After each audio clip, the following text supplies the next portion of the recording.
आलोचना में मत उलझो, शांत रहो। यही है गीता की राह। गीता मन को स्थिर करती है और आत्मा को परम सत्य से जोड़ती है। ये ग्रंथ आत्मा को जागृत करने का काम करती है, जो जीवन को सच्चे अर्थों को समझाती है। साथ ही यह जीवन के पाप और पुण्य को समझाने का भी काम करता है। श्रीमद् भगवद गीता केवल धार्मिक ग्रंथ नहीं, बल्कि जीवन का मार्गदर्शक प्रकाश स्तंभ है।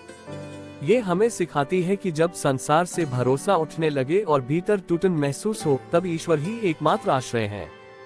गीता का उपदेश हमें मोह, अपेक्षा और भय से मुक्त करता है और कर्म के पथ पर स्थिर रहने की प्रेरणा देता है। ये ग्रंथ बताता है कि जीवन आत्मा की यात्रा है, न कि केवल सुख दुख का अनुभव। गीता मन को स्थिर करती है और आत्मा को परम सत्य से जोड़ती है। ये ग्रंथ आत्मा को जागृत करने का काम करती है, जो जीवन को सच्चे अर्थों को समझाती है। साथ ही यह जीवन के पाप और पुण्य को समझाने का भी काम करता है। अगर बार बार आपकी निंदा, आलोचनाएं और बुरा भला कहा जा रहा है, तो गीता में बताए इन बातों को एक बार जरूर याद कर लें। अगर वीडियो पसंद आया तो कृपया करके चैनल को सब्सक्राइब जरूर करें। आप सदा अपने कर्तव्य पर केंद्रित रहो। भगवान श्री कृष्ण कहते हैं कि आप क्या कर रहे हैं, उसमें निष्ठा रखनी चाहिए। लोग क्या सोचते हैं, ये आपके बस में नहीं है। अगर आपके मन, वाणी और कर्म शुद्ध हैं, तो आपको विचलित होने की जरूरत नहीं है। आप कभी भी दूसरों की सोच से न डरो। गीता उपदेश में भगवान श्री कृष्ण कहते हैं कि हमारा सच्चा स्वरूप आत्मा है, न कि दूसरों की राय या पहचान। जो लोग आपको नहीं समझ पा रहे, वो केवल आपकी बाहरी छवि देख रहे हैं, आपकी आत्मा नहीं। सदा करें मान अपमान में संभाव। गीता उपदेश में बताया गया है कि निंदा, प्रशंसा, समझना और गलतफहमी ये सब बाहरी चीजें होती हैं। जो खुद को जान चुका है, उसे कोई फर्क नहीं पड़ता है कि लोग क्या सोचते हैं क्या नहीं। जहाँ तक ही सके प्रतिक्रिया से बचो। गीता उपदेश के अनुसार जो मनुष्य आत्मज्ञानी है, वह किसी की निंदा या प्रशंसा से प्रभावित नहीं होता है।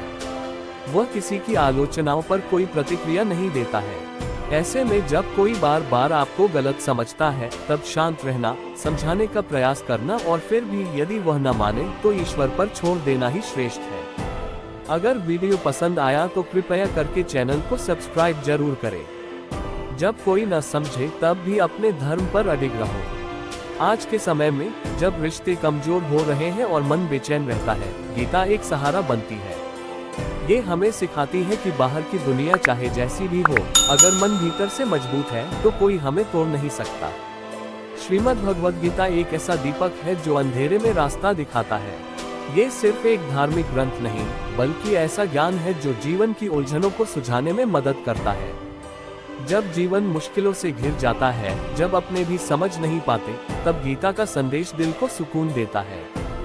गीता हमें सिखाती है कि बस अपने कर्म पर ध्यान दो, बाकी सब ऊपर वाले पर छोड़ दो।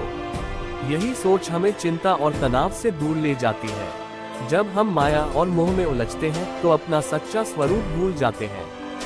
लेकिन गीता आत्मा की ओर लौटने की राह दिखाती है, वही आत्मा जो स्थायी है, शाश्वत है। आज के समय में जब रिश्ते कमजोर हो रहे हैं और मन बेचैन रहता है, गीता एक सहारा बनती है। ये हमें सिखाती है कि बाहर की दुनिया चाहे जैसी भी हो, अगर मन भीतर से मजबूत है तो कोई हमें तोड़ नहीं सकता। यही संतुलन, यही शांति गीता हमें जीना सिखाती है।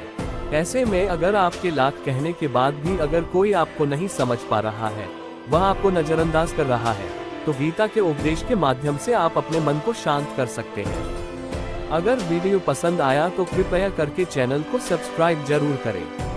आप हमेशा सफलता या असफलता में संभाव रखो। भगवान श्री कृष्ण कहते हैं कि अपने कार्यों को योग भाव से करो, यानी बिना किसी लगाव या डर के सिर्फ अपने कर्म करते जाओ। अगर लोग न भी समझें तो भी अपनी नियत और निष्ठा पर विश्वास रखो। आप स्वधर्म का पालन। गीता उपदेश में बताया गया है कि अगर लोग आपके रास्ते या सोच को नहीं समझते, तब भी अपने उस धर्म या जो आपका कर्तव्य है उसी को निभाओ जो आपके स्वभाव और आत्मा के अनुकूल है। आप कभी भी फल की चिंता न करें। भगवान श्री कृष्ण कहते हैं कि इंसान को सिर्फ अपने कर्म पर ध्यान देना चाहिए, फल की चिंता नहीं। मतलब यह है कि जब कोई आपको नहीं समझता, तब भी अपने कर्तव्यों को निष्ठा और ईमानदारी से करते रहो। दुनिया क्या सोचती है, वह आपके कर्म से ज्यादा महत्वपूर्ण नहीं है। मेरे सुंदर साथियों, अगर वीडियो पसंद आया तो कृपया करके चैनल को सब्सक्राइब जरूर करें और चैनल के मनोबल को बढ़ाएं।